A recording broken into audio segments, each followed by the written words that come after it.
All right, so we have our final, and that's Tuesday,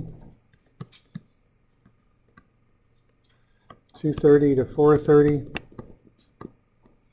And that's in North Santiam Hall, 207. Okay, so we're switching rooms for that.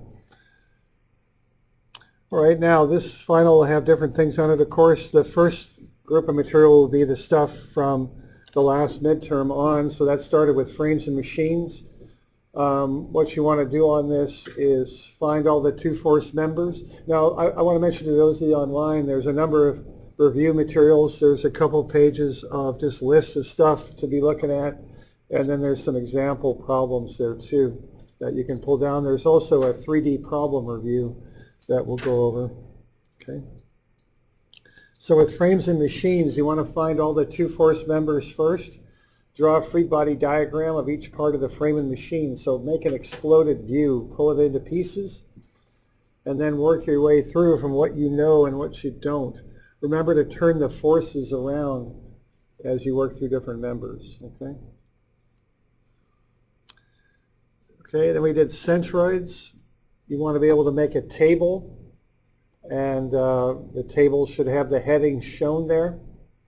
I suggest making a sketch just to be sure, you know, that you've got things that make sense on your distances especially. Remember, any sort of cutouts are negative areas. Okay, then work through the table and apply the formula and find the centroid. We didn't get to the calculus stuff, so we can take that out, okay?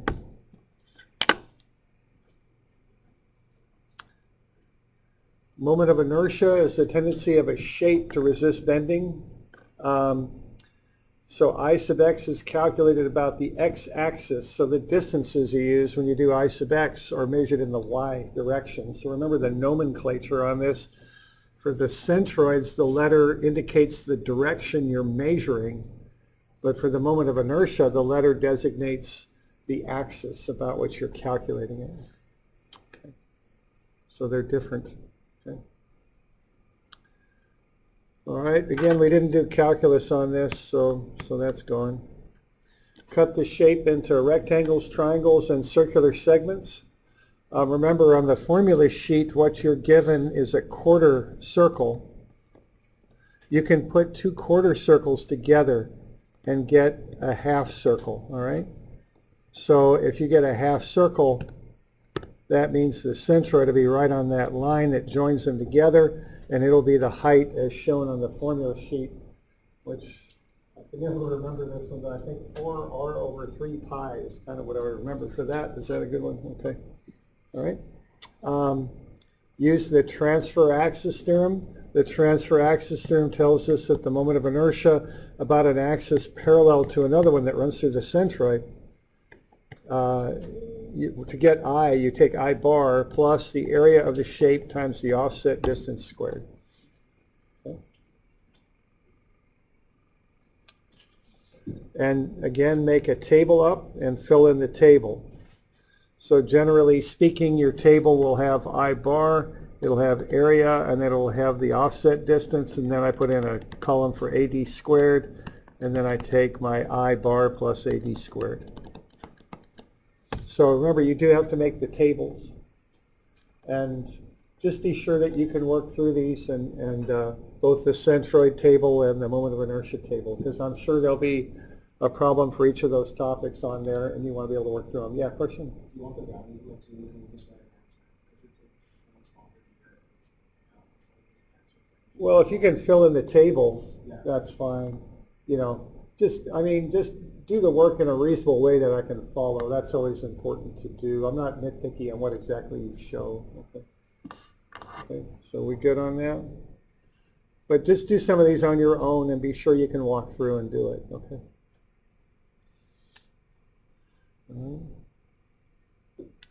Product of inertia we didn't get to. The shear and moment, I think I'll just have you turn in the homework, but I don't think I'll put it on the final, okay?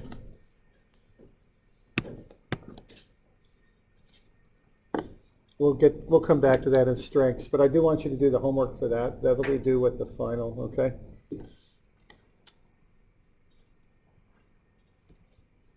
So we good on that, what the new stuff will be? So basically you're going to get a frame and machine problem, you're going to get a centroid, algebra-based centroid, and then you're going to get an algebra-based moment of inertia. That's the new stuff. Okay. And then we've got some examples there. There's a frame and machine problem. I kind of work through that. I give you the intermediate answers as you work through. So you can check your work on that as you go. Okay, so this is on the example problems here. There's a X bar, Y bar, so there's a centroid problem. I will give you a set of axes that you have to work from. And just cut the thing up into different pieces and draw in your dimensions and work through that. Okay. It's a moment of inertia problem. Okay.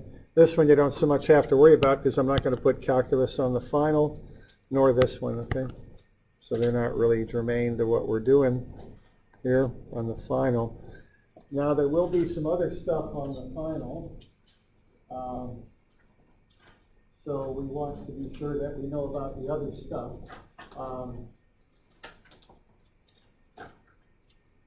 And this is on that list at the end of the list.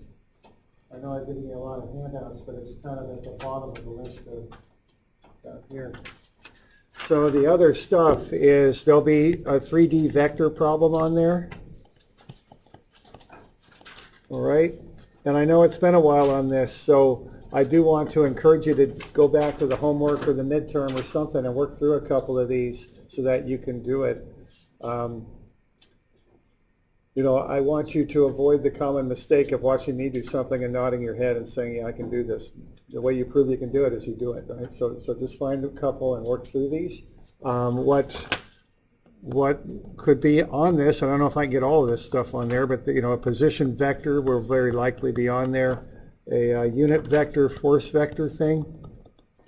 I don't know if you remember this stuff. I know it seems kind of a long time ago, but you find a position vector, you turn it into a unit vector by dividing through by its own magnitude, and then you factor it up by the force to get a force vector. And then we did projections, which are dot products. And then we did moments, which are cross products. Remember that stuff? You have both the formula for dot and cross product on your formula sheet. And then we did resultants, which are the sum of two or more vectors. Okay.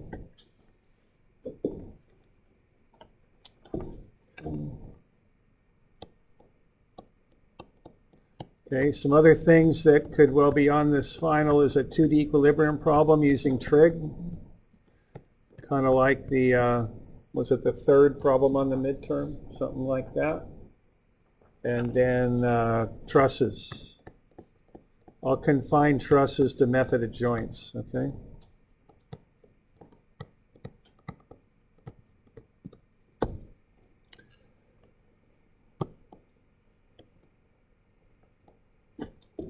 So we're talking here for this final frame and machine, algebra centroid, algebra moment of inertia, and then a 3D vector problem, 2D equilibrium, and a truss kind of thing, okay? That's kind of the main points of what, you know, that's the stuff we've done since the last midterm and the main points of what we've been doing throughout the term, okay? So we good with the topic list? Okay, so I thought maybe we'd go through a 3D problem because it's been a couple months and that might be worthwhile doing, okay? And again, do one of these yourself because don't, you know, just do your due diligence, I think is the term for this, okay? Be sure that you can work through this and, you know, that's all right. So I handed out the key to you. This is the last page of your packet, but also I handed the key out to you yesterday. It should be online too. for those of you in Moodle. So what I have here is kind of a 3D problem that basically has everything in it that you could imagine. So this is the purpose of this is to serve as an example of how to do a lot of the 3D stuff. You want to remember how to do this, okay? The other thing on the 3D stuff is sometimes I'll give you some information, so be sure that you're reading through the problem and not redoing stuff that I've given you. If you remember that first midterm, remember I had some vectors on the back page? You want to use the stuff that I give you, okay? So read through carefully and don't do stuff you don't have to do. Okay, so we've got a vector there that goes from A to B. Remember this, and again, this could be kind of old history for you, but let's kind of remember this stuff. So it goes from A to B. We've got the magnitude is 400 newtons. We've got the position of A and the position of B. All right, so there is a process on this. Remember, and you know, this is kind of, I think of this as being like a flow chart. What you want to do is you want to get RA to B as a vector, and that equals RB minus RA. So the first thing there is you got to remember to switch the order on the letters when you do the subtraction. So to get the position vector from A to B, you want to go B minus A. Then you want to find the magnitude of AB, okay, which is, I don't know, it's RABX squared plus RABY squared plus RABZ squared, right? Like so. No, it isn't. I'm sorry. See, I can't remember how to do this stuff either very well. Let's try that again. Let's just get the vector RAB and divide it by, no, it is. Darn it. I'm sorry. It's Friday and I'm acting like it. It is what I had up there. That's fine. That's the first step. Okay, here we go. So the first thing you want to do is take the magnitudes of the components, square them, and then take the square root. And that's the magnitude of the vector. What it is, it's the length of the vector in meters or feet or whatever. And then once you've got that, you use that number to find the unit vector. You take the vector itself and you divide it by its own magnitude. So essentially what you're doing there is you're taking the position vector, finding its length, and then dividing that out to get a unit vector. And once you've got that, you can take the 400 newtons times the unit vector. Okay, so that's how you make a force vector right there. Those are the steps. You'll remember this stuff? And think of this stuff as a series of steps. Do this, do this, do this, do this, and walk through the 3D stuff. Okay? All right? So here's how we do that. We find RAB is RB minus RA. Now, you got to remember how to read these vectors, right? How to read the positions. So this one for A, we're going, this is the x-axis, the y, and the z. So to get to point A, we're going 8 in the x, 2 in the y. So we're going up 8 over 2. We are not going in the z direction, so that gets a 0. Okay. Now to get back to B, what we're doing is going back 3 in the x. So that's a negative 3 in the x. We're going 11 in the y and 4 in the z. So RB is minus 311, 4. RA is 820, so we take RB minus RA. I put those, I stack them right over each other because I make less errors that way. I'm taking minus 3. Minus 8, I'm getting minus 11. 11 minus 2 is 9. 4 minus 0 is 4. I'm going to pay some attention to that on signs because sign errors are fairly common on that operation. So just look over your signs a little bit just to be sure you're getting the signs right. Okay. All right, now that's a vector that goes from A to B. What I want to do next is to take the square root of some of the squares and get the length of the vector. It's 14.76. I want to divide through by that, and that gets me a unit vector. So I find the length of that vector and then divide through by the length. And that gets me the unit vector that points from A to B.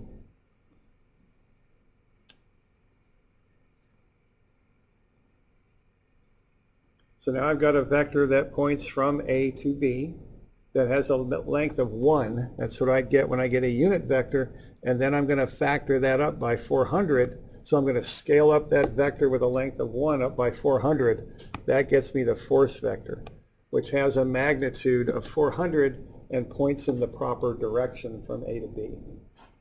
So now I've got the force vector.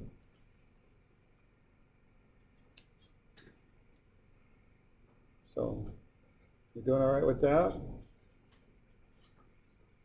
Okay.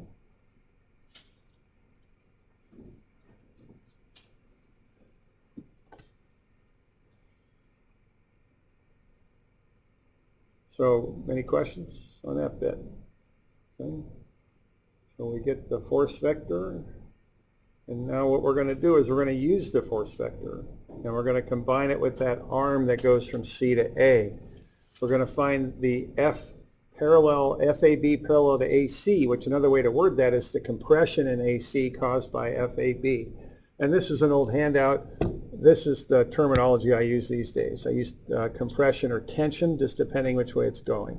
So what I want there is the compression in AC caused by AB. Okay. So to do that, you use a dot product. That will get you the axial force. So I'll use a dot product. Now I need that vector then, and I'm using CA there, which is RA minus RC. So I'm taking RA, which I've already got, it's 820. RC just extends out in the negative Y direction. So that's 0 minus 3, 0. So I'm going to take 820 minus 0 minus 3, 0. That's 850. That's the vector that goes from C to A. Now, when I look at this and say, what's this compression going to be? It's probably going to go from A to C. It's probably going to do something like that, right? So if that's the case, I probably want to go from A to C. So to get from RCA to RAC, I just take the negative of RCA to get from A to C. Is that because compression will come into C? Right, yeah. Just trying to think, if you had like let's say we got a stick that we're holding it at C and it extends out to A, and let's say that FAB has a rubber band that I can fit in a slot on the end of the stick. If I pull that rubber band, I'm going to push that stick and make it shorter. That's what's happening. So it's compression. That rubber band will take A and push it towards C. I can just look at that and kind of see it. I'm not quite sure how else to express that. Yeah, and then we take the dot line to see how much of that rubber band is going to push. Yeah. And I guess on the dot product, I'm not that worried because if I use AC because I can kind of see from the direction of that vector that's going to be compression. If I get it wrong, I'll just get a negative magnitude, and it's not a big deal on the dot product. So I'm not that concerned about it. It'll come out in the wash if I get it wrong. Okay. Okay, so I decided to use RAC, so that's negative 8, negative 50. Square root of sum of the squares gets me 9.43. I can divide the RAC vector through by that, and that gets me the unit vector from A to C. Okay. So that's a unit vector that goes from A to C. It's a vector of length 1 that points from A towards C. What I'm going to do next is a dot product. What a dot product gets me is the magnitude of the first vector, the force vector, which I already know is 400, times the magnitude of the second, which is a unit vector, so that's just 1, so that doesn't really enter into anything we're doing, and then times the cosine of the angle in between. So when I take the force vector and dot it with a unit vector, times what I get is the force vector times the cosine of the angle between the two. And that gets me that component of the force along that line from A to C. That's why this works. Okay, I'm using this mathematical operation, this dot product. Okay. So I can just do the dot product. Again, I just line the vectors up one under the other. That just cuts down on errors. I multiply the like components together. And then I add up the products. I do not get a vector when I do a dot product. I get a scalar. Okay? So I take those three products and I add them up, and I get 124 newtons. So what's going on here is I've got C to A. I've got this force AB going off this way, which is 400. And then if I project that down onto that line, I'm getting this, and that's 124. So you can think of that as basically being a right triangle. The total vector is the hypotenuse, and then from A to C is one leg, and then as we did on our midterms, that other leg is the shear, actually. That's what it is. And the dot product just kicks this out for me. If I take the force vector and dot it with the unit position vector, bang, I get the component. Okay. We good with that? All right. Okay. So that's a dot product.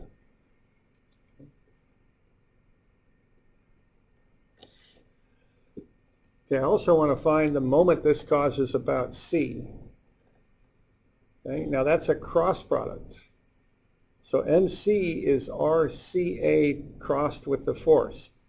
Now, with the dot product, I can use CA or AC, it doesn't matter. But with the cross, I got to be specific about which one I use. I got to go from C, where I put the head of my wrench, to A, where the handle of the wrench would go. So it goes from the head of the wrench to the handle, because the force then is applied at the handle, and that's what causes the twist.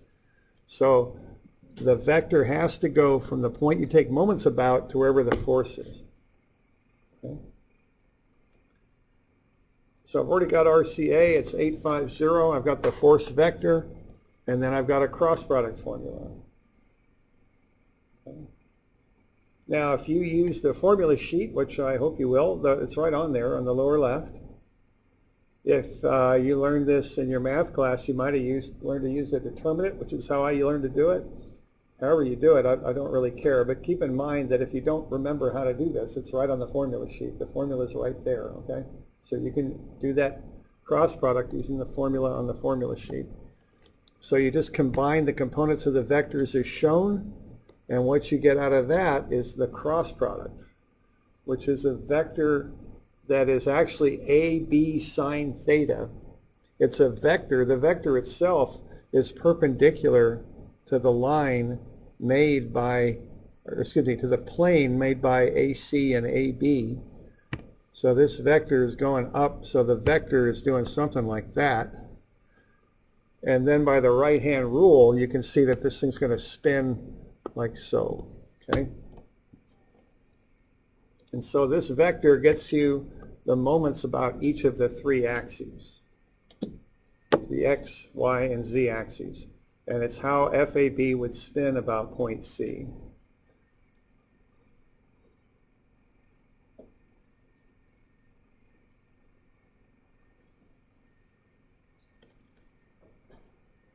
Do we have any questions on that? What's the formula for shear again? To get the shear, if you want it, what you would do, if you want the magnitude, you just use Thermopythagoras.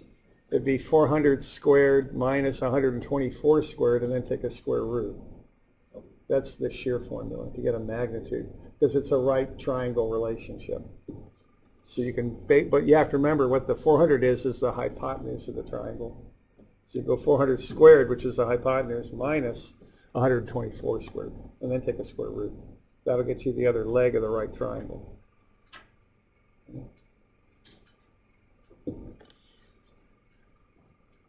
Okay. Good?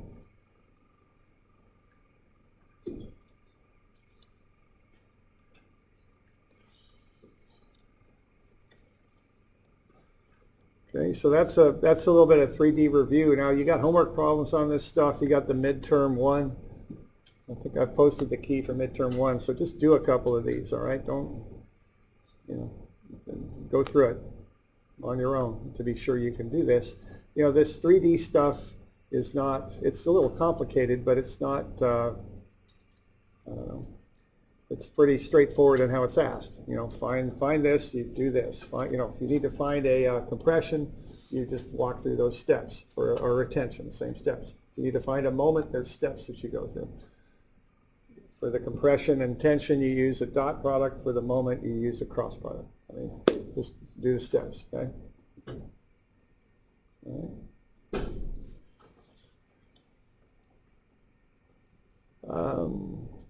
So we good with that?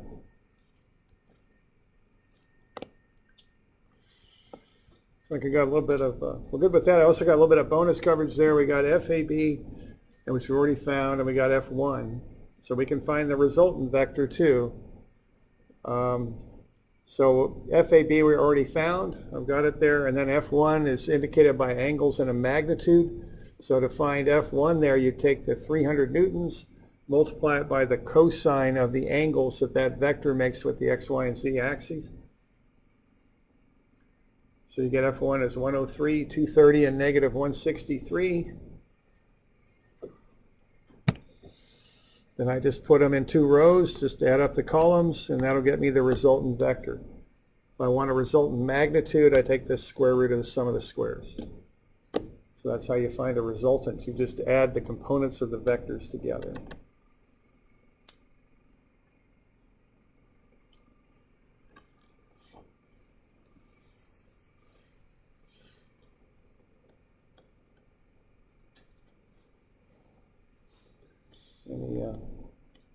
Any questions on that stuff?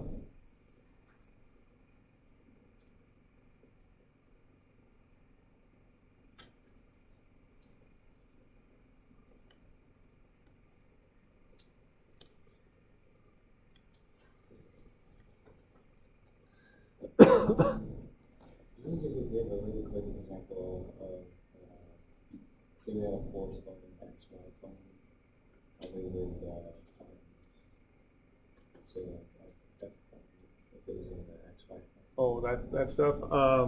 Okay. Cosine times cosine. Oh, that double projection stuff. I won't put a double projection thing on this. This 3D stuff's going to be pretty straight up.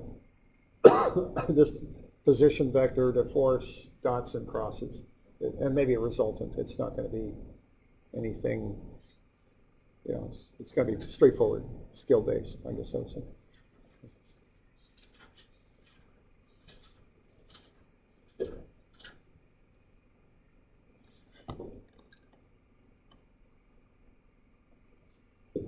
Okay. Now there is some of that homework that's due, the shear and moment stuff. The keys are in Moodle. They're not, the numbers are a little bit confusing, but the numbers for the key are based on the old problems there, or the old book, I should say. Let's see, what do we got here? Oh, I don't want that. So let's have a look there. I'm going to do statics.